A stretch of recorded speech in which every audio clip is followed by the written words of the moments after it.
Well, Millie, thank you for the announcements. Good to see you all. And those of you who are joining us online, I know this really should be a very, very special time of the year, perhaps the most special time of the year, but like seemingly every other holiday, it's been, of course, so utterly, Easter has been so utterly commercialized in our society and culture. And that commercialization of perhaps the most holy time in Christian history fits very well with some of the major themes that Rod Dreher addresses in his book, The Benedict Option. Very much looking forward to going through this with you.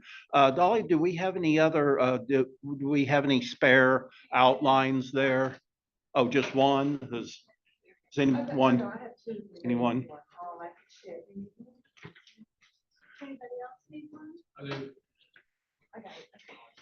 Well, this is a magnificent book, and how many of you have read it or read in it at least? So maybe half of you. Okay. So you know just how extremely extraordinary this book is. Now, I must say that and we were talking about this on Sunday morning here in our History, Christianity in America class, and that is that what ultimately matters is the message, not the messenger. And I felt like I needed to mention that tonight because Rod Dreher's life over the last 3 or 4 years has become a train wreck, a virtual train wreck, so to speak. That does not in any way impinge upon or diminish the truth that we'll encounter in this book. And it is a very, very powerful book. And so I'm very much looking forward to going through at least, some of the major highlights of the book. Now, when the Benedict Option first came out, we brought Rod in for an Areopagus forum. We did this over at Perimeter Church, had a very large crowd, 200 or 300 at least. The book received, of course, a tremendous amount of attention, both positively and negatively. I thought that most of the negative comments on the book were frankly misrepresentations of what he intended there. But again, I think you'll find just great relevant truth in this book as we go through at least some of the major points. Now, following that Areopagus forum, we spent an entire summer session on the Benedict Option. I think we met for 8 or 10 hours. So we were able to go through the book in a great deal of detail.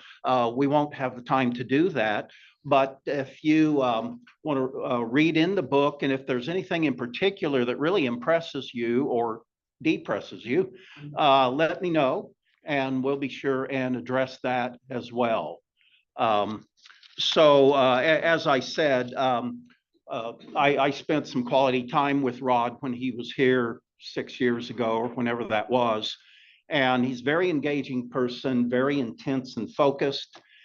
And I enjoyed being with him. Like I said, though, for the last 3 years or so, his life has been very, very difficult. His wife initiated a divorce. They have 3 children. And he has been living in Hungary, actually, of all places, Hungary, for the last 2 or 3 years. He's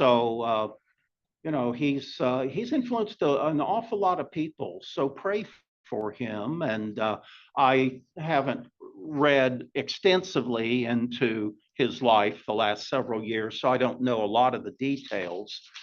But anyway, I know his book has been very, very impactful. So, do remember to pray for him, and that all of his, the details of his life come together. He addresses it, of course, every aspect of the sexual revolution in the book, including divorce, obviously. Did I mention they have 3 children? Yeah, and so it's been very, very messy, apparently. But what matters is the truth that we'll encounter in the book, not who necessarily wrote the book. So anything before we get started? We'll follow along quite closely with the outline I sent out. So let's begin then. And you see there on the first page of the outline we sent out, and we covered this last week, actually. This was the preface that I used several years ago when we started our more intensive study. Is American an essential preface? In other words, to get anything, to get much of anything out of this book, I think we'd need to agree on 3 things, or else it's just rather futile trying to discuss and debate the merits of the book. And first of all, is American society and culture getting progressively better, or is it getting progressively worse? Boy, this really exposes differences in worldviews, because those who believe that America and Western civilization in general are getting better, well, what's their focus? Well, mostly science and technology and things like that, right? Now, we value all of that, but we also understand that there's far more important things in life than just the modern conveniences. So we would very much disagree on that issue with secularists on that first point. Secondly, is there a culture war today in America? Yeah, to say the least. And it's very, very obvious and very, very heated. You have 2 absolutely contradictory worldviews that on every important issue of the day, they clash and collide on everything that really matters. And we see that in our political culture and every other aspect of American life as well. And is authentic Christianity countercultural? Well, that's a major theme in the Benedict Option. So Rod Dreher is going to very strongly make the case that yes, we should be different from the world, and we should have totally different priorities, values, not just theological beliefs, but values and priorities than most people have. All right, so let's take a look here at the introduction, and he calls this the awakening, and he says that the culture war is over, and the anti-Christian forces, and he's basically talking about the cultural secular left, the left has won. So the culture war, and by the way, again, he's writing back in 2016 or 2017, and he's telling us the culture war is over, and by the way, we lost. Now, that's not encouraging, to say the least. But remember, what really matters is not optimism or pessimism. What matters is reality. And a strong case could be made for that claim that the culture war is over and we lost, those who want to uphold biblical standards. And we've lost mostly by default. He says conservative Christians have been routed. We're living in an entirely new country. And all you got to do is go back even 10 years ago, let alone 20 or 30 or 40 years ago. And you see that our children and grandchildren are living in a totally different America than we were able and privileged to experience. He says the old quasi-Christian consensus, and it really only was quasi-Christian, but nonetheless, it's better to live in a society and culture in which there are some Christian influences than none. So whether it was legitimately, honestly, pure Christianity, of course it was not, but it was Christian influenced. He says the old quasi-Christian consensus dissolved under the withering attacks of secularists and social liberals who are hell-bent on radically transforming America. And in the book, on page 3, Rod writes, quote, "I have written the Benedict Option to wake up the church," good luck there, "and to encourage it to act to strengthen itself while there still is time." He says, "We must change our lives and our approach to life in radical ways." He goes on later in one of the subsequent chapters to talk about entire vocations and professions that used to be open to Christians are slowly but surely being closed off. And so it really is a different society than it used to be. And unless you want to just capitulate and accept all the dictates of the secular radical left, then there's going to be areas of vocation and professional work that a conscientious Christian can't really, participate in, as was unlike in the past. So the main points here of the book, he says it's addressed to all, quote, orthodox, small o, orthodox, in other words, theologically traditional Christians. Now, I assume he still is a capital O Orthodox Christian, in other words, Eastern Orthodoxy. He used to be Roman Catholic, but about 15 or more years ago, he left the Roman Catholic Church and converted to the Orthodox Christian faith because he believed that the Catholic Church was not being authentic and real in terms of addressing all the sexual exploitation that's gone on for decades, if not generations, in the Roman Catholic Church. And it's not that the Roman Catholic Church is unique in that, of course. You've got that sort of sexual predatory behavior in all denominations and churches, but the Catholic Church has been particularly reticent in dealing decisively with that. So that's why he left Catholicism and became Orthodox. So at least now he doesn't have to pretend that the Pope is the vicar of Christ. Okay, so I guess that was a step in the right direction, I'll add. Orthodox, Eastern Orthodox, are they considered born again? Well, they probably would not use that term, but obviously there are Orthodox Christians who are true Christians, true converted Christians. And they don't use some of the terminology that Protestants would use, for instance. Yeah. So by the way, the Eastern Orthodox churches, the Greek Orthodox, Russian Orthodox, Jacobite, the Egyptian Orthodox Church, and the others, they all claim to be the true original Church of Christ.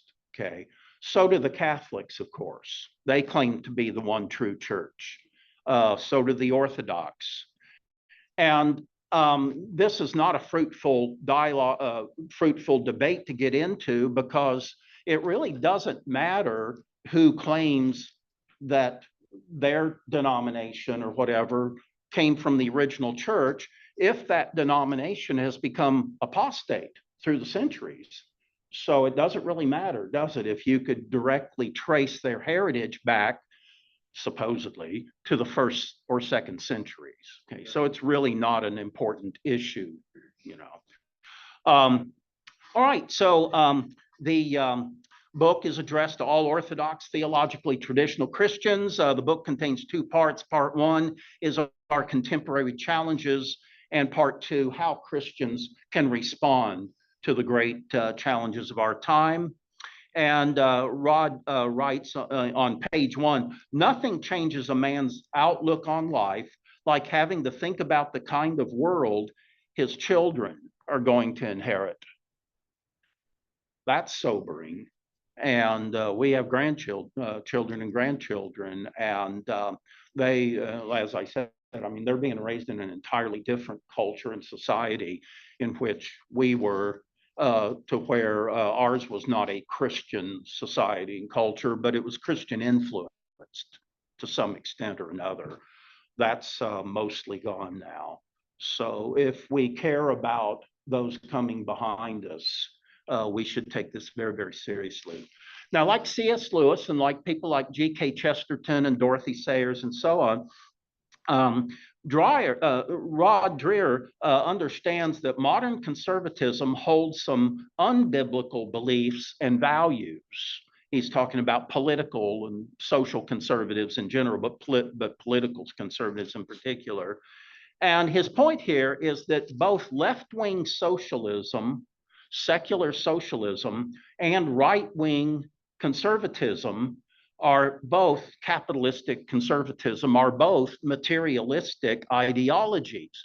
He's absolutely right about that. And we need to take that very seriously.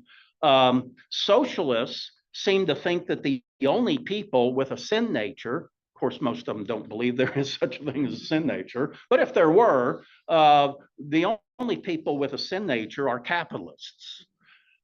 Free market conservatives oftentimes act as though the only people without a sin nature are capitalists. So we need to understand that both of these ideologies are materialistic ideologies. That does not in any way mean that they are equal, not at all. Because when you look at the purpose of an economy, it's to produce useful produce and distribute useful goods and services that are beneficial to society. In that respect, there's no comparison between capitalism and socialism. So when it comes to just fulfilling, the basic purpose of economics, yeah, capitalism is far superior, but it's still very, very materialistic, and we have to, keep that in mind.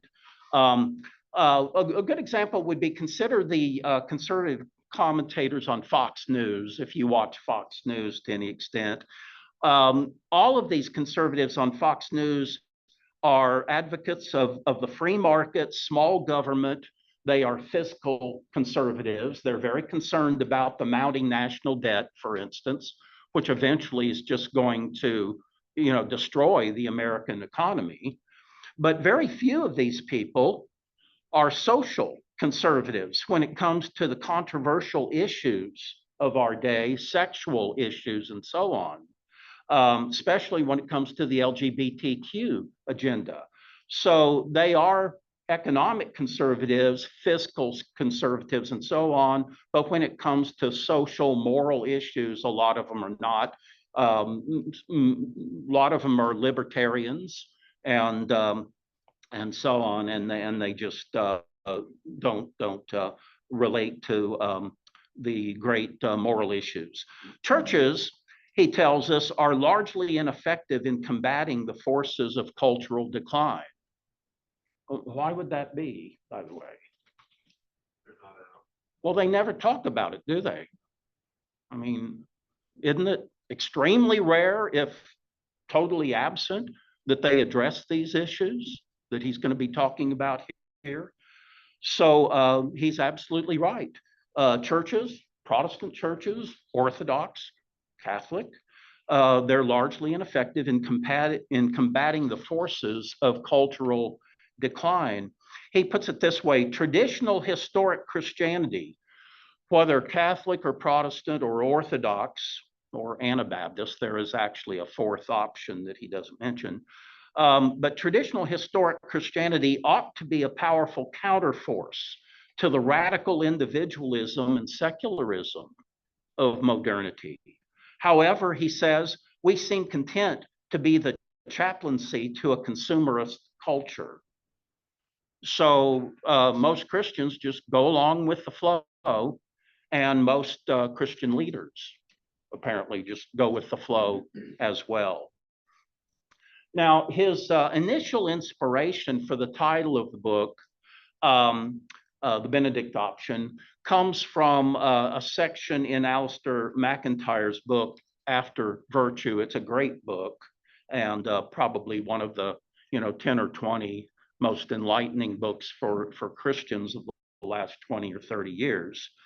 And Dreher puts it this way. He says, a time is coming, said McIntyre, when men and women of virtue would understand that continued full participation in mainstream society was not possible for those who wanted to live a life of traditional virtue. These people would have to find new ways to live in community, just as St. Benedict responded to the collapse of Roman civilization back in his day and founded a new monastic order.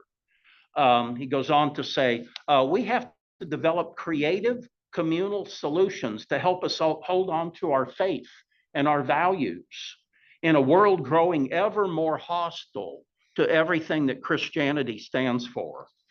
We would have to choose to make a decisive leap into a truly countercultural way of living our Christian faith, or we would doom our children and our children's children to the worst possible scenario, which would be assimilation into this very, materialistic, hedonistic, secularistic society that America and the rest of the West, have become.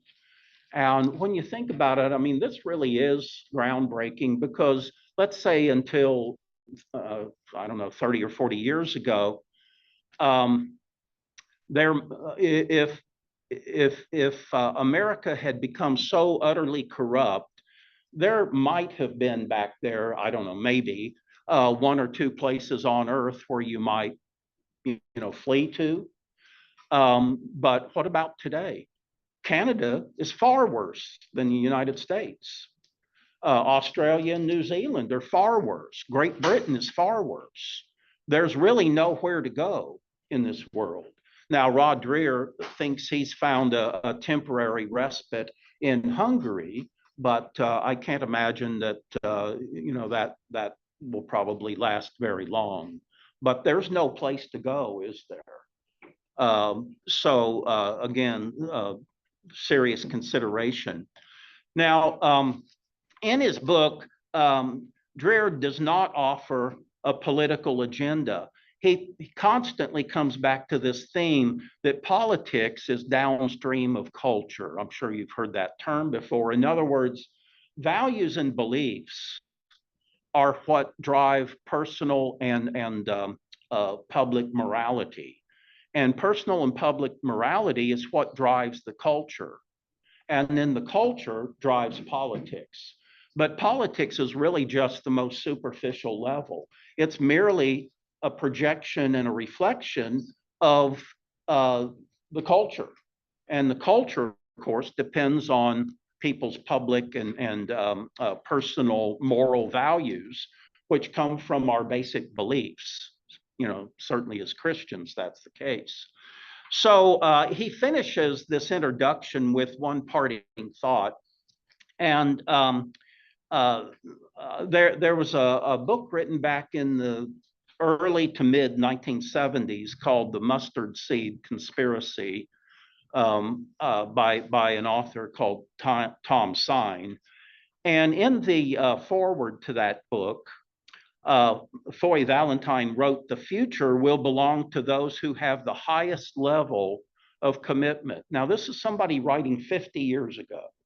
And he says that the future of America and the rest of the West will belong to those who have the highest level of commitment.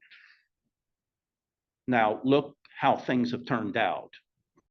See, it's obvious that over the last half century, actually more than that, over the last century, it's radical secularists, social liberals, neo-Marxists, people like that, who have exhibited the highest level of commitment. They have won the culture war because not enough Christians have been engaged and involved in it. So they've actually won by default. They've taken over all of our major institutions, haven't they? Except for some churches. But other than some churches, look at all the other major institutions. They're all highly influenced, if not outright controlled, by these anti-Christian forces. and they've won by default because they're more committed than we are. So that's the good news in the book. Now we now we need to dig a little bit deeper. Dan? I know I just got here, but I was going to second what you said. I just got an email this week. I'm on several interesting email lists. One of them is from the Metro Atlanta Democratic Socialists of America.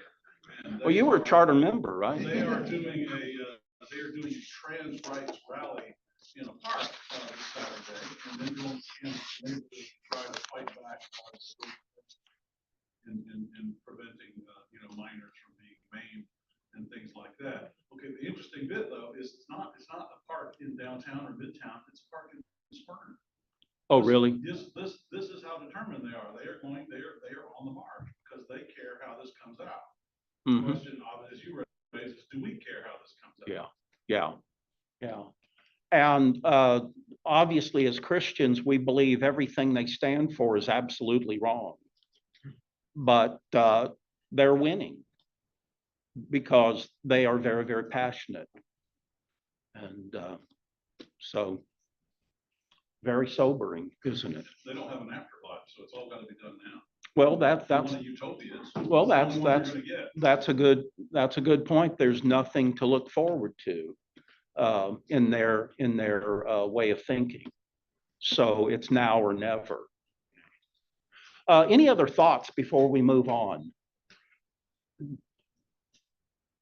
The sense of determinism that they have is not unusual. You find this in any organization, that those that are most determined are the ones most likely to succeed. So there is a sense of just merely applying that which is, shall we say, a practical skill or ability to a movement, and then you can accomplish the same heights of success or failure. Yeah. Anyway.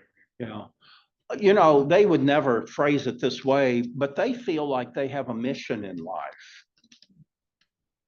Again, I mean, that sounds too spiritual for them to use that kind of terminology, but they feel that this is their mission, is to radically change America and the rest of the world in keeping with a neo-Marxist utopian vision. And again, compare that to most Christians. Well, the agenda being set here is that every organization has to have a publicly mission statement, and they'll get shamed for it if it doesn't agree with the, shall we say, accepted mission, overall mission. Yeah. So there is clearly an agenda here that goes just past an individual event. Yeah, right. Let's see what. Oh, yeah, please. I'm sorry. What I've noticed about all these different organizations, and they're so fervent on whatever their cause is, they need someone to validate that cause.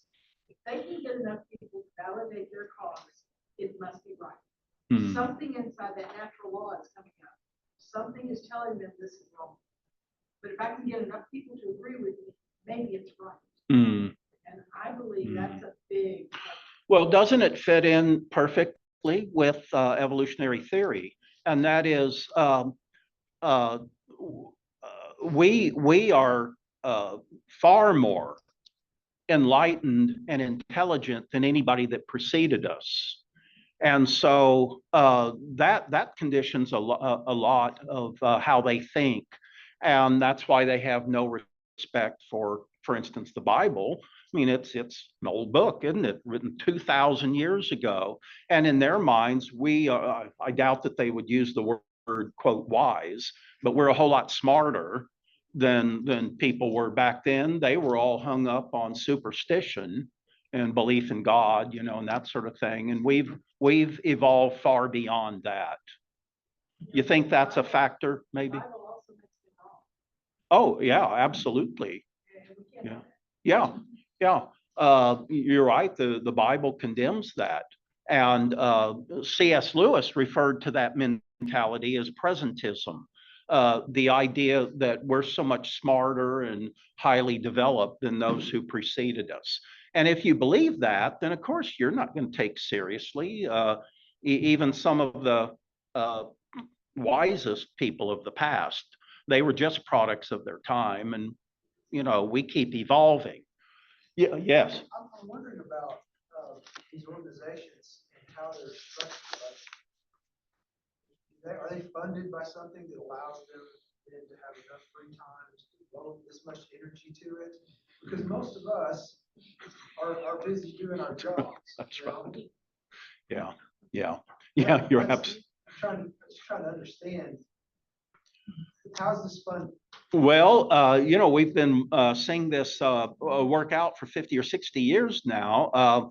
Where do all these massive protesters, come from anyway? Do these people not have jobs? Or Dan, you might have some insight because, Sometimes they work part-time, sometimes, their ideology is anti-natal. They're not about having babies. And so they don't have kids to feed or support or send to school or anything like that. In many cases, not in all cases, but in many cases. Or in many cases, they are the kids and they're living in mom's basement, And so that frees them up to blog or their own various forms of government assistance. Okay. There's a number of possibilities. Right. But a lot of times they're young or in college, and if they don't have classes, they're done for the afternoon. They're basically, in that case, they would be living off of college loans. Yeah. Jeffrey, Professional students and that if sort you of. don't have a staff recruiter for Marxists like Dan sitting next to you, but you can actually go to the Open Society and make an application to be a protester. Oh, seriously? Right. Is that right? Now, we're talking about George Soros's organization So, or network. there are a lot of practical ways to do that. If you went to Portland, in those areas, you would see a U-Haul truck pull up with all of the signs and everything for the protesters who showed up at the right time and place. So it's very well orchestrated. Okay. Well, they intend to win. And Donna? I just had a comment kind of along those lines. I think that, well, not only do most conservatives, Christians have jobs, we're living our life. I think there's a lot of people that are still under the delusion that there's a silent majority that's going to step up. Yeah. And that we think that, it's got to swing back. How far can the pendulum go? And I think a lot of people function under that. They're like, we're just going to do our job. We're going to do what we need to do, and everything will work out. And I think that's part of the reason it's gone so far. Yeah, that's a great insight. Yeah. There's no reason to believe that the pendulum's going to swing back. We hope it does. We hope and pray, but there's no reason to assume it. All right, well, let's move on here. Chapter 1, entitled Great Flood. And the thesis here of this chapter is that our culture is in a state of crisis because the church is failing to be a source of light and truth as it should be. To have influence in our society and culture, we must first save ourselves. If we're going to try and save anybody else, we must rediscover and practice radical Christian discipleship. Now, that word radical, I know, carries generally a negative connotation. The root, and that's usually how we use the word, if you say somebody's radical, you mean they're really far out, extreme, and whatever. But the word actually is taken from radix, which is or radix, which is a Latin term for the root part of a system. So every tree, every plant, they all have roots, and that's the source of their being. So that's radix. So when we're talking about radical Christianity, we're talking about going back to the root, to the source of our belief system, not acting strange and weird and so on. So he puts forth in this chapter what he calls the problem and the solution. He says, we Christians in the West are facing our own 1,000-year flood. The light of Christianity is flickering out all over the West. And of course, it's Western Europe was many, many years ahead of us. And unfortunately, Canada and the rest of the English-speaking world. But we're quickly trying to catch up, aren't we, with all the decadent influences in the rest of the West. He says, today we can see that we've lost on every front, and that the swift and relentless currents of secularism have overwhelmed our flimsy barriers. The culture has turned powerfully against traditional Christians. Goes on to say the U.S. Supreme Court's Obergefell decision, 2016, right? Obergefell legalized. Oh, was it 15 that legalized same-sex marriage? So the court's Obergefell decision declaring a constitutional right to same-sex marriage was, he says, the Waterloo of religious conservatism. Waterloo, the final battle that defeated Napoleon. He says it was the moment that the sexual revolution triumphed decisively. And the culture wars, we have known it since, for instance, the 1960s, came to an end. Well, it really hadn't come to an end. It keeps going on and on. But I would agree with him that the Obergefell decision, totally illegitimate, obviously. But the left are masters of redefining key words and terms, aren't they? Go back and read George Orwell's Animal Farm. Gosh, when was that written? In the 30s, I think. Was it the late 30s, or was it that late? But anyway, the point that Orwell's making in Animal Farm is these people are geniuses when it comes to redefining key terms and so on. And then they use it very, very effectively for propaganda purposes. They don't care about truth, including the truth of key terms. 45, okay. So Dreher goes on to say that this may not be the end of the world, but it is the end of a world, the world, the Western civilization as we've known it, and only the willfully blind would deny it. Well, we've got so many politicians, including so many Republican politicians, who, deny this reality that the world has changed, and they think we can still compromise and work out, things with the radical left, and that's just absolute futility. He also points out that American Christianity is declining. We see this, every year or two in these Pew Research results, Gallup and Barna Group polls and things like that, that the number of people in America that identify with Christianity to some extent or another continues to decline. And Rod writes on page 9 of the book, if the demographic trends continue, our churches will soon be empty.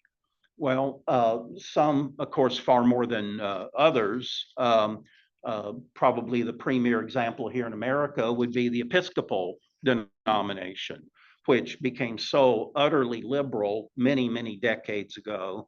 And it's probably the most dramatic decrease, but it's affecting all denominations. In fact, the latest poll I saw on the Southern Baptist Convention shows that the Southern Baptist denomination has lost, I think it was 3 million over the last 3 million members over the last 15 years or so. But it's more impactful on some than others. Now, it's at this point that he brings up Christian Smith, the sociologist at Notre Dame, and a term that Christian Smith came up with several years ago to basically characterize conventional American religion. And he called it moralistic therapeutic deism. And it's this idea that God exists, he created a world and watches over the world, but God's not actively involved in world affairs or in our personal affairs for that matter. So that's deism. Yeah, there's a God, but he is remote and he operates sort of like an absentee landlord. And that is he, theoretically owns this universe and this, this world, but he doesn't visit it. Okay, so that's deism. So Rod Dreher's point here is that what is God's intention for our lives? Well, he wants us to be good people, nice people. He wants us to be fair and cooperative in keeping with the teachings of most world religions. Now, by the way, they don't all teach even those principles, but many of them do to some extent. And furthermore, moralistic therapeutic deism is all about the main goal in life, which is to be happy. God created us to be happy and to feel good about ourselves. Okay, he's a good God and he loves us, even though he created us, but then leaves us alone. Okay, and is not involved in our lives. God does not need to be involved, though, in our life, except when needed in times of trouble. And then perhaps he'll show up and give us, a helping hand.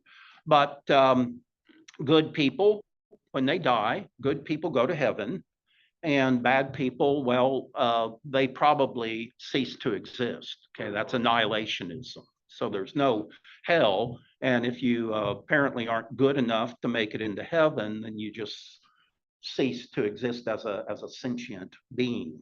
And he calls this moralistic therapeutic deism the de facto religion of most Americans.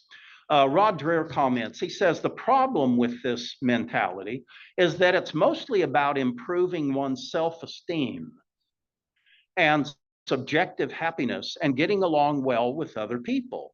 It has very little to do with the Bible or Christianity in specific, and the tradition which teaches repentance and self-sacrificial love and purity of heart. So we're here to apparently enjoy ourselves as much as possible and to help other people enjoy themselves as much as possible. That's moralistic therapeutic deism. Now, counter to that, Dreher will argue that our calling is, of course, fundamentally, it's not to be involved in politics. But he puts it this way. He says, the best way to fight the flood of secularism is to stop fighting the flood. That is, to quit piling up sandbags and to build an ark in which to shelter until the water recedes. Rather than wasting energy and time and resources fighting unwinnable political battles, we should instead work on building communities, institutions, and networks of resistance that can outlast and eventually overcome the secular occupation. That's worthy of thought and discussion. Let me make a couple of other points, though, before we come back to that. I would say, by the way, in response to that comment by Dreher, that if things continue down the path they have been, and if the government becomes ever more increasingly hostile to the Christian faith, the government eventually will prohibit Christians from even building arks, places of refuge. And anyway, it's a concept worth serious attention. But again, let me just make a couple more points and then we'll come back to that and see if you have any thoughts on it. Now, the example that he uses of Christians developing an alternative society, he's got to go way back to the end of the Roman Empire, even before medieval history. And he cites the example of Benedict of Nursia. Catholics and Orthodox refer to him as Saint Benedict, of course. In the wake of the fall of the Roman Empire, Benedict founded a contemplative community of true believers. Dreher writes, quote, these monasteries help keep faith and learning alive within their walls, not only help keep the Christian faith active, but also learning. A lot of what these monks did, of course, was translate ancient texts, religious and secular texts, and try to preserve them for future generations. So he says these monasteries kept faith and learning alive within their walls, evangelized barbarian peoples and taught them practical survival skills. And he'll go on to make the case that similarly, we live in a society in which moral barbarism is increasing. In an age characterized by selfishness, hedonism, in other words, pleasure seeking, and materialism, a society that rejects moral absolutes and the collective wisdom of the past. So think about it. I mean, I think that's a fair characterization. Dreher puts it this way: despite our wealth and our technological sophistication, which to so many people, that's the most important thing in life, apparently. We in the modern West, he says, are living under barbarism. Well, certainly moral and spiritual barbarism. Our scientists, our judges, our princes, politicians, our scholars and our scribes, they are at work demolishing the Christian faith, the family, gender, and even what it means to be a human being. So we all know the absurdity of the transgender fad, and trying to separate one's sexual identity from one's gender identity or preference. He says if believers don't come out of Babylon and be separate, sometimes metaphorically, sometimes literally, their faith will not survive for another generation or two in this absolute culture of death. That's what we're creating, is a culture of death. It's certainly deathly spiritually, but in more ways than just spiritually and morally. He says if we're going to be for the world as Christ meant us to be, we're going to have to spend more time away from the world in deep prayer and substantial spiritual training. We cannot give the world what we do not have. So, you know, if we're very shallow in our spiritual lives, then we're probably not going to have a whole lot to offer. And let me just go back to one of the first points we made, and then I'd like to get your comments here. In his follow-up book to the Benedict Option, a book that Rod wrote called Live Not by Lies, he wrote, quotes, as C.S. Lewis put it, this world is enemy-occupied territory. Many of you are familiar with that quote from Lewis. This world is enemy-occupied territory for the Christians. Christianity is the story of how the rightful king has landed, you might say in disguise, and is calling us all to be part in a great campaign of sabotage. Well, my apologies to Master Lewis, but I think he used a very unfortunate word there. I don't think we're called to be saboteurs. I think we're called to be subversives. In other words, our values and how we live our life should be subversive to everything that is, you know, commonly accepted in this world. But anyway, Dreher goes on to say the culture war is largely over and we lost. So that's from his book, Live Not by Lies. But of course, if that's true, that the culture war is over and it's lost, in no way does that imply that we give up and surrender. Not at all. It does mean, though, that we develop very close and supportive social networks with others who understand what's at stake.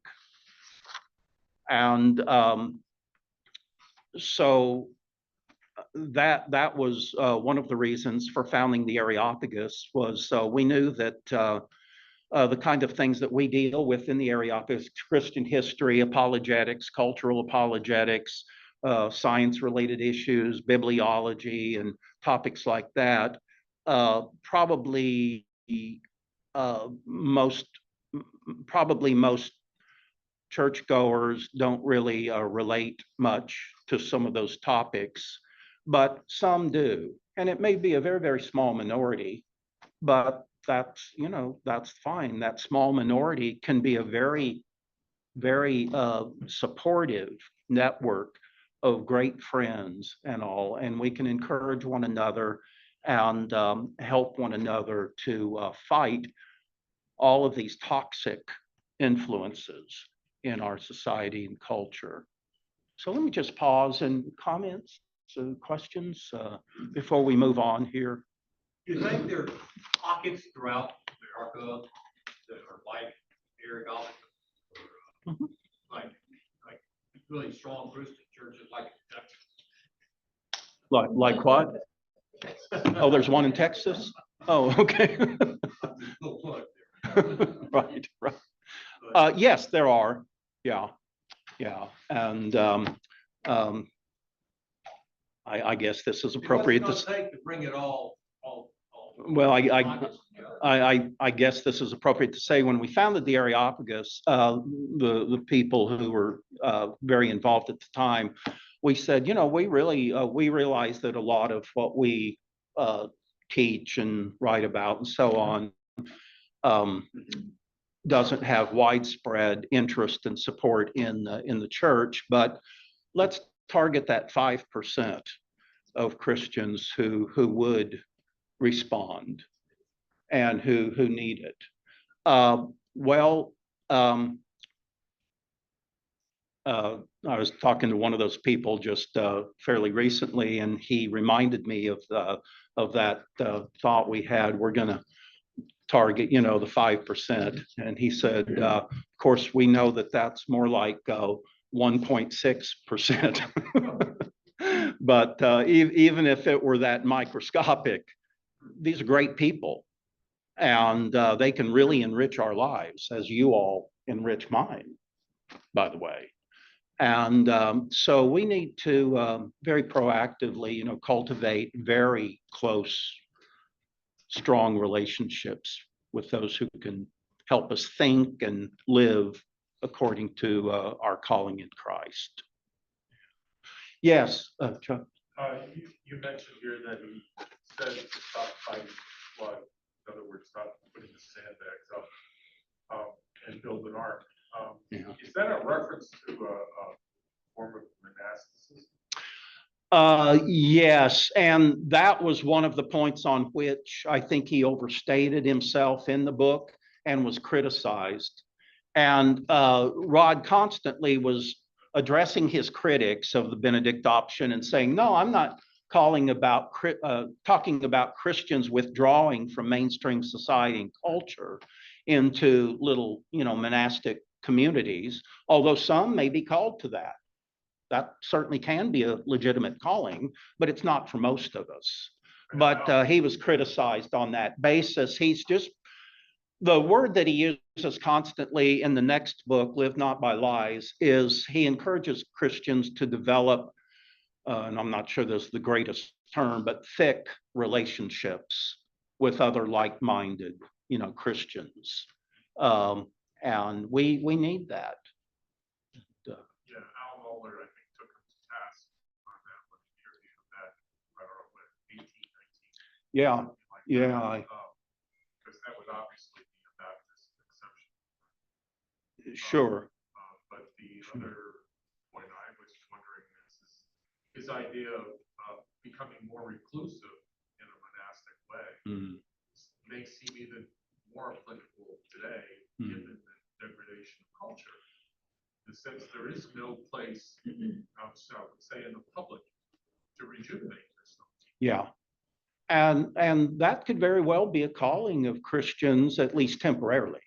Now, you know, one of the problems that developed early on in the monastic movement historically was this was supposed to be a lifetime commitment to living in that monastery the rest of your life. I don't find that to be biblical at all, but you know, we might very well need that kind of extreme change of venue, at least for a while. But Dreher kept pointing out that, look, we can't really impact and affect the world as we would like to if we're personally just constantly struggling and overwhelmed. And so again, I think he probably overstated it in the book, but nonetheless, it's not an illegitimate concept. Jeff could give us a comment. Yes, okay, let me check the chat. And Pat Quigley is saying, I disagree with the solution Dreher offers of escaping to a cave or desert and getting in touch with God apart from the culture. By the way, Pat, I would agree with you, although I do think there may be exceptions.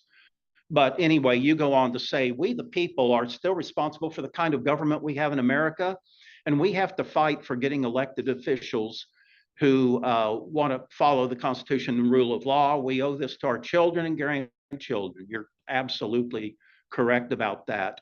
I believe the large majority of Americans are ignorant of civic matters and will choose adherence to the Constitution and rule of law as preferable to anarchy if educated on the evil and power pursuit of the progressives. Yeah, I think that's very well stated, Pat, and I certainly agree with you.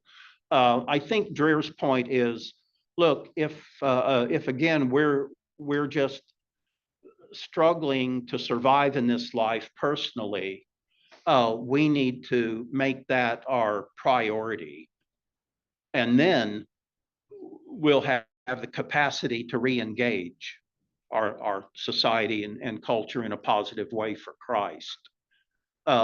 Pat, does that sound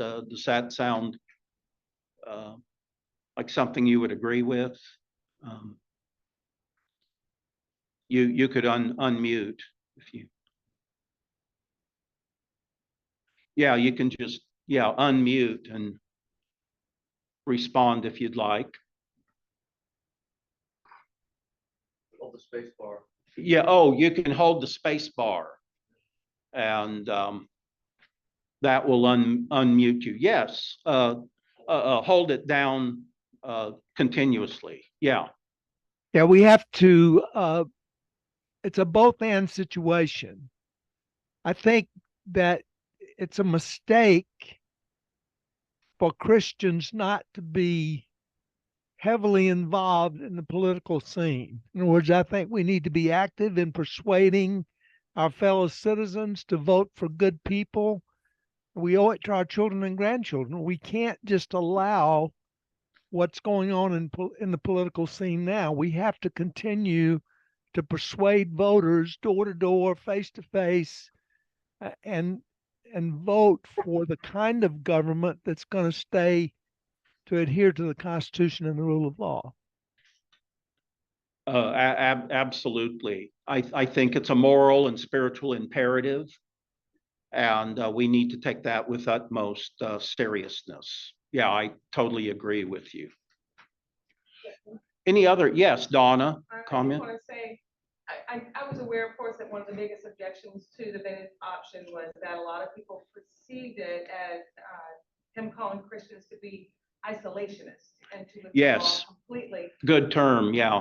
But I believe really what he was encouraging was for us to build those strong inner communities. Mm-hmm. I think you said it in this book, or maybe Live Not My Life, that are porous. Yeah. And that we can retreat to our communities. We can build each other. We can replenish each other and have those strong relationships so that we can interact better with the world. And one thing it just occurred to me, Jesus and the apostles had that. They had that strong inner community that they would withdraw to for a limited amount of time, and then they were stronger for having been being with Jesus and praying, and then going back out into society, and obviously affected the world that way. So if we're depleted and constantly fighting the battle not on our terms, then we're not going to make much of an impact. But if we have those strong communities like we have here, where we can talk to each other and share ideas with each other and encourage each other, I think that was really the point. Yeah, very well put. And I think in most, if not all, evangelical churches, regardless of whether it's a big mega church or a small little church, hopefully there would be at least a few people that share this same vision. And so let's by all means seek out and pray and seek out people like that. They're in almost, I guess, every evangelical church, maybe just, a few. 1.6. But, and if you're in a church of 100 people, well, that's 1.6 people.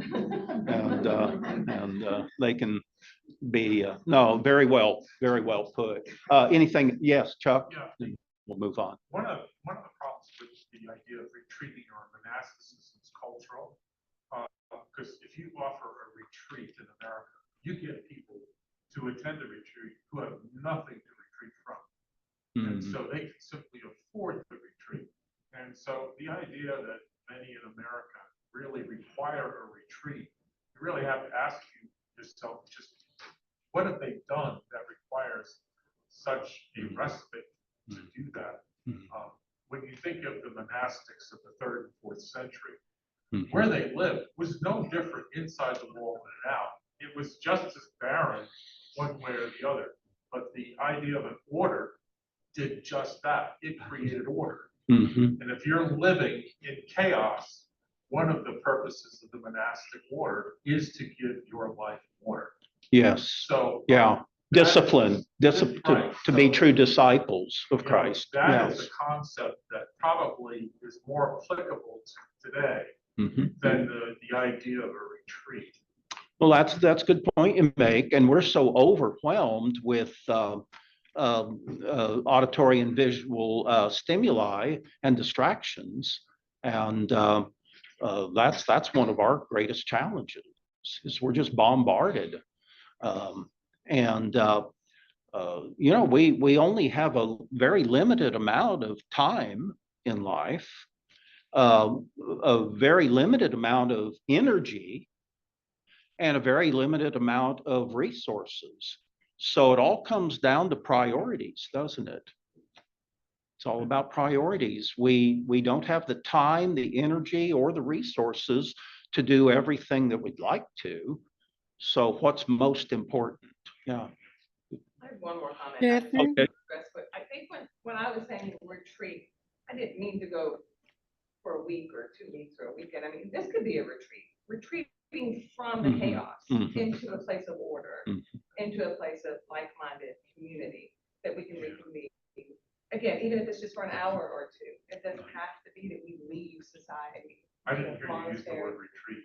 Oh, maybe I didn't, but I thought maybe that's what you were addressing. So I think it can just be an hour. It could just be a lunch. It can just be having coffee with a friend to reconvene and say, okay, here's where I've been. Let's pray for each other and let's build each other up. Because I think that's what's important here. And some of you I know are involved in book clubs with, maybe just 2 or 3 other people, or maybe 8 or 10 or 12 other people. And that can be just so very, very valuable. But we could talk about the one thing the left has done, and I agree 100%, is we've been kind of outflanked. And you bring up the whole term thing. I read an article a couple months ago about, even though Roe v. Wade was overturned, there have been tremendous victories through state legislatures of expanding abortion rights through just the shift of the term. So they're not using the term pro-choice, they're using freedom. And that term freedom. Yeah, what do they call it? Women's rights. Reproductive freedom, and yeah. Well, they're brilliant when it comes to terminology. I thought to myself, a couple months ago, I'm like, we're getting killed. Yeah, And yeah, and outflanked, as you said. And so we sit here talking about, the best defense is the best off great. Exactly. Right. So when you're the Bulldogs. No. So what do we do? Yeah. I mean, what is the plan? How can we, I think a lot of Christians want to respond, but how can we? And I'm not talking I think it takes more, I don't think politics is the answer. There's too many people, I think, who think if we just vote more, no, that's wrong. Because it's politics. Cal Thomas wrote about it 30 years ago, back when he wrote a great article of all the bills that are, that are introduced in Congress, very few of them actually get passed. So I'm not saying you don't get involved, but what do you what can Christians do to counter that? Because I don't think, Yeah. I think Christ said, hey, wait till I come back and then everything will be okay. Mhm. But what can we do? Yeah. They don't have to answer that. I'm just saying, what, as Christians, more than just, wallowing about it and saying, yeah, it is unfortunate. I think we need to be well informed and well involved, as Pat was making the case, But you're right. I mean, politics is really just the most superficial level. It's still very important. Right. But it's driven by the culture, which is driven by public personal morality, which is driven by our spiritual beliefs and commitments and so on. Yeah. Karen, and then we'll move on here. Similar to this, that's why it's so important to have strong family units. And that's why they're trying to decimate family units. If we have strong families, we're raising strong children that have the beliefs, values, raising new generation to go out and affect the world. Mm-hmm. But they're trying to abortion. Let's not have any more children born. Yeah, and Dreher really focuses on the family in the book, which again makes it all the more tragic what he's experienced the last 3 or 4 years. Yeah.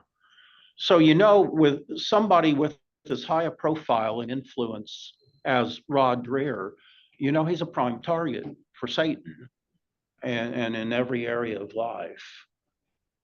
So let's pray for him. Somebody had a comment, I think. Oh, is there a comment? Oh, there's, yeah, Carla, please.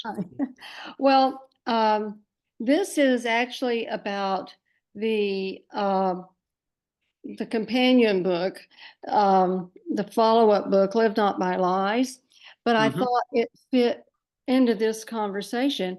It's actually a review of the book, and I was just going to read a couple of sentences that I just felt like really spoke to what we have been discussing. He says, he summarizes well, Dreher does, what we can learn from those who lived under 20th century totalitarianism. Stand firm, but let bitterness stand down. Learn from history to avoid becoming hysterical. Appreciate the value of suffering, but be merciful to those whose capacity is less. Practice hospitality and do not fear being seen as weird. Speak up with the truth, but don't worry about being prudently silent at times. So I thought that was a good summary. Yes. That we can get a lot of wisdom from. Yeah, absolutely. Thanks. Yeah, very wise. Well, let's see. We've got about 15, 60-second minutes left. So let's cover as much as we can in the limited amount of time we have. Chapter 2 is called The Roots of the Crisis. And he says over the last 600 years, there have been, quote, 5 landmark events that have transformed our culture from a God-centered civilization. Well, it was always at best superficially God-centered, into a secular one. And I would love to go through this, but it would take an hour and a half at least just to go through this. As a historian, I love this section, but let's just real quickly look at it. And he's talking about what starts the trends away from at least superficial Christianity, if nothing else. And he talks about the great catastrophes of the 14th century, the 100 Years' War, and the Black Death, and that sort of thing. And he talks about the influence of the Renaissance and Reformation. Again, I'd love to go through this in some detail, but time won't allow. He says the Renaissance was a celebration of humanity. Well, actually, in history and philosophy, we refer to that as humanism, but we're not talking about secular humanism. We're talking about Christian humanism. at this time in history, and that is a celebration of the potential goodness and greatness and creativity of human beings who have been made in the image of God. So we always, when if you use that term humanism, you always have to consider, are you talking about so-called Christian humanism, which is very, very valuable, Christian involvements in the arts and literature and so on, or are we talking about secular humanism, which of course is counter to everything we stand for? He talks about all of the ongoing corruption and immorality in the highest places in the Roman Catholic Church. Of course, a church that, includes hundreds of thousands and millions of people, there's going to be plenty of corruption and all, no question. That's not to single out Catholicism, but actually a lot of the corruption was at the highest levels as well. Then he talks about the Protestant Reformation, which fractured the unity in Western civilization. Well, truth is always controversial. And so the fact that the Protestant Reformation fractured the so-called unity in Western Christianity, so-called Christianity, is not a damning indictment necessarily. And the point there is that the Protestants were absolutely convinced that the mainstream Roman Catholic Church had integrated very apostate heretical ideas and practices. And I think I would agree. And so the Protestant Reformation, yes, it caused terrible uproar in Europe, but it was necessary. The Reformation era wars of religion, he says, did much to discredit Christianity and pave the way for the secularization of Europe. Well, all of these Reformation era wars, and they were bloody, horrible things. They were all waged in the name of Christ, weren't they? Both the Catholics and the Protestants and everybody else, these wars were waged in the name of Christ. I would argue that they were not waged in the spirit of Christ, however. And that's of course what really matters. By the way, these wars between the Catholics and Protestants, of course, it was far more complicated than just that. Who was caught in the middle? The Anabaptists. Yeah, the Anabaptists, the groups that later became Mennonites, Amish, Hutterites, Brethren, groups like that. Yeah. Then he talks about the dawn of the Enlightenment and the effects of the scientific revolution. We are learning more and more about the natural physical laws that govern the universe. And for some people, that seems to be pushing God further and further out on the margins. In other words, every time it rains, is that a direct act of God? Well, no, we know that that's how nature works, in volcanoes and, everything else. And so the more natural physical laws we discover that govern how the earth, for instance, and the universe operate, in the minds of many, that means, well, God is shrinking, the incredible shrinking God. And eventually some will think, maybe there doesn't even need to be a God, because we can explain, so much just through natural processes. They don't understand a creator God.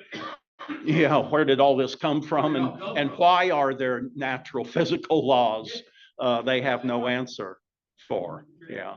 See, but over the last 30 years, there's been this unbelievable reversal as intelligent design theory has come to the forefront. And when we begin to appreciate on a much deeper level than people in the past did, how unbelievably fine-tuned and intricate this world is, that this universe is, and so on. All of a sudden, the incredible shrinking God comes back into full focus, he is the cause of it all. He's the source of it all. Yes, Dan? Very quickly, I was just gonna point out that, the Bible is not against in fact, it supports a universe of regular physical laws. Proverbs 25 talks about the chemical reaction you get when you pour vinegar on baking soda. And the point is, you get that reaction every time. Remember, Solomon or whoever's writing this proverb is saying, yeah, this is what this is like. In other words, he's absolutely laying his reputation and indeed God's reputation on the line by saying, yeah, you pour vinegar on soda, this is what you're going to get every time. And so it's not that Christians were superstitious about the universe, and if they were bad Christians for it. Right. Yeah. That's right.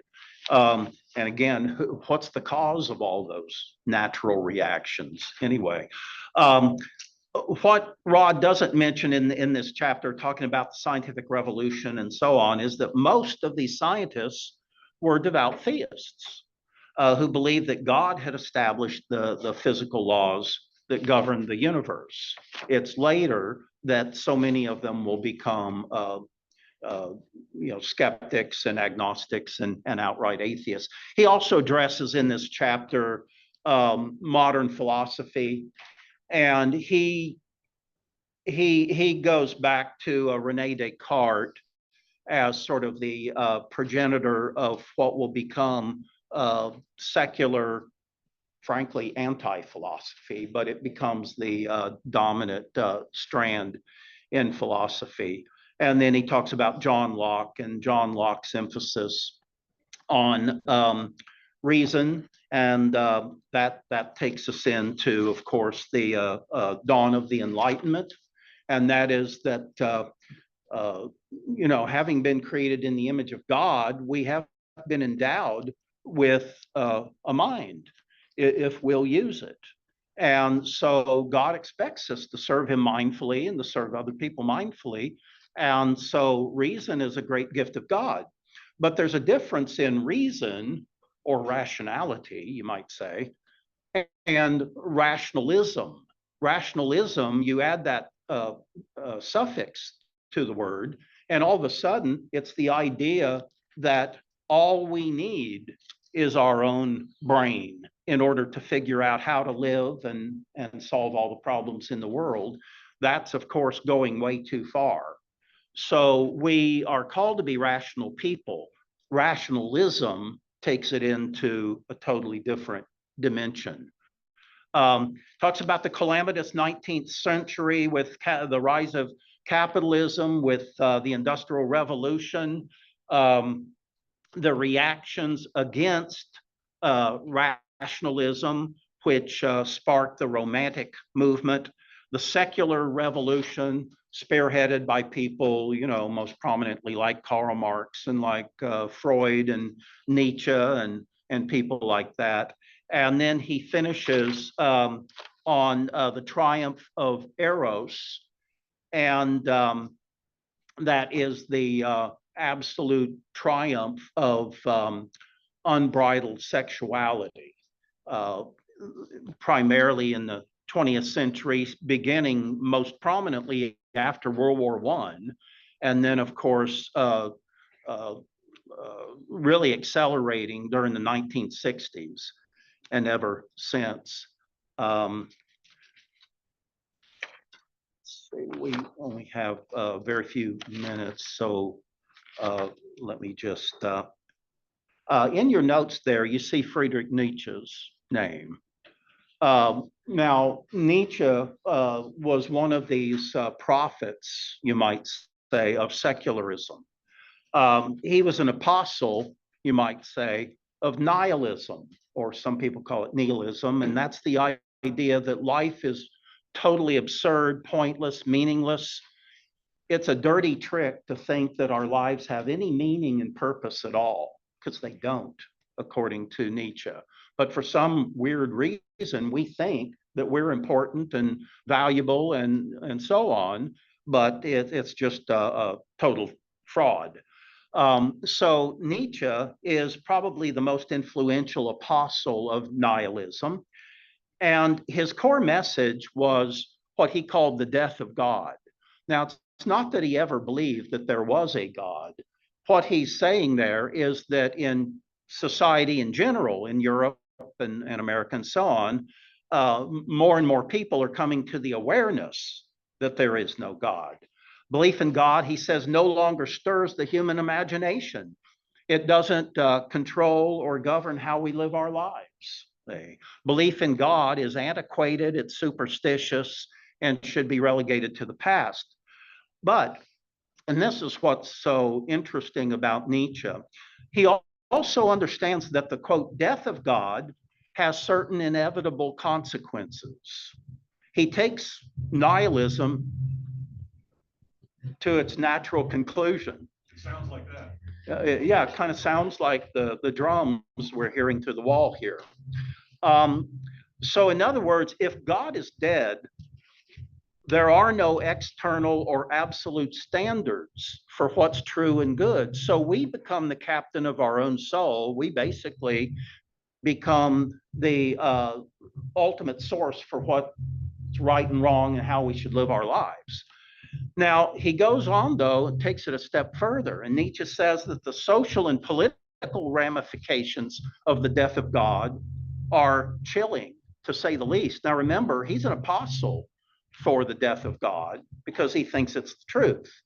But he also says if most people start believing that there is no God, there's going to be horrible consequences. He says it will take time for the word to filter down to the masses that there is no God. But eventually the bad news, not the good news, the bad news of the death of God will change everything in Western civilization. He says a culture cannot lose its philosophical and moral center and survive very long.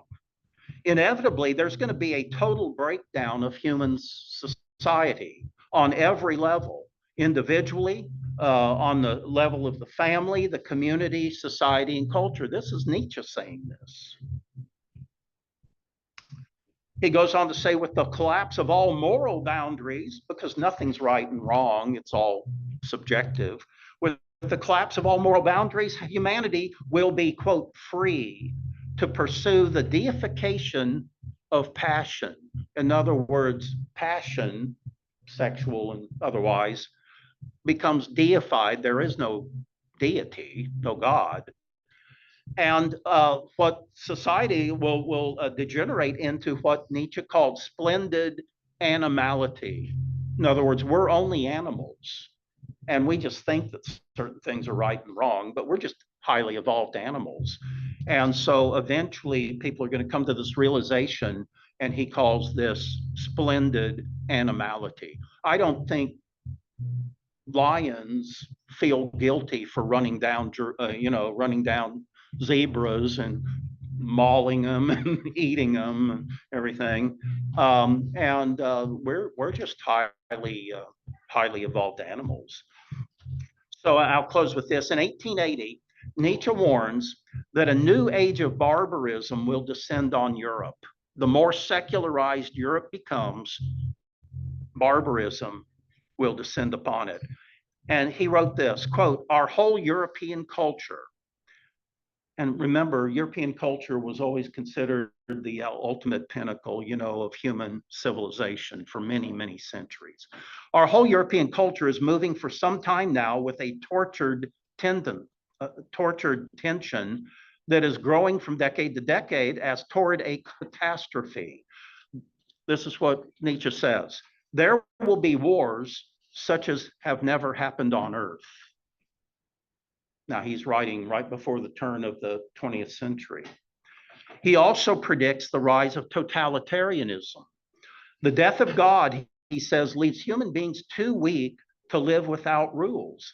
And inevitably, the state will emerge. The new idol, as he calls it, the state, will be established as a substitute for the absolute, for God, forcing people to serve itself rather than God. So he's saying not only are there going to be wars such as humanity's never experienced before with the coming of the 20th century, but also you're going to have these great authoritarian, totalitarian states emerge as well. And it all goes back to loss of belief in God and God's moral laws and God's purpose for our lives. If we don't believe that, then we're, quote, liberated to define reality any way we please. And Nietzsche understood what the consequences would be.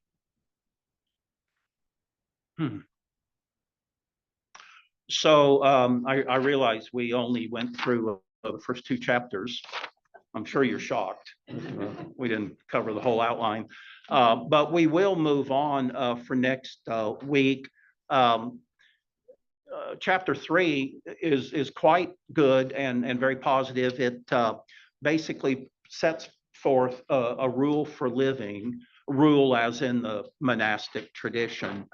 But basically what this chapter is about is cultivating a contemplative oriented lifestyle devoted to the spiritual disciplines, the historic traditional Christian disciplines, in the midst of, again, a society and culture that's becoming so incredibly distracting and just draining all the auditory and visual bombardment that we have to deal with each and every day. So I hope you have the book. It's I would highly recommend it. And so if you will read chapter 3 before next week, we probably won't take much time at all to go through that, and then we'll move on into the rest of the book. Dan? Can I send this off before you pray? Can I send this off to full citizens? Yes, please do. And then He's writing. Pray Yeah. and end our In the session. 70s, I guess. And he says, over half a century ago, when I was still a child, I recall hearing a number of old people offer the following explanation for the great disasters that have befallen Russia. Men have forgotten God. That's why all this has happened. Since then, I have spent well nigh 50 years working on the history of our revolution. In the process, I have read hundreds of books, collected hundreds of personal testimonies, and have already contributed 8 volumes of my own toward the effort of clearing away the rubble left by that upheaval. But if I were asked today to formulate as concisely as possible the main cause of the ruinous revolution that swallowed up some 60 million of our people, I could not put it more accurately than to repeat, men have forgotten God. That is why all this has happened. Amen. Father God, we do thank you for this group, and we do pray that we will connect with other groups and unite to form something, some sort of tide of resistance and also just positive contributions that we can add value to our society and bless the church with such gifts as God may have given us. And we ask that you would protect us and help us to come back safely next week and study more. We thank you for Jeff and the Areopagus and this church. In Jesus' name. Amen. Well, blessings on your week, and it should be, as we said, the most special week of the year. So let's try to eliminate as many distractions as possible, so we can really appreciate it and frankly enjoy it to the fullest. So wonderful being with you all, and it's always a blessing interacting with you. And those of you joining us online, thank you. And it's always great to see you as well. And thank you for your contributions. So have a wonderful rest of the week, and very blessed Resurrection Sunday. Thank you. Thank you.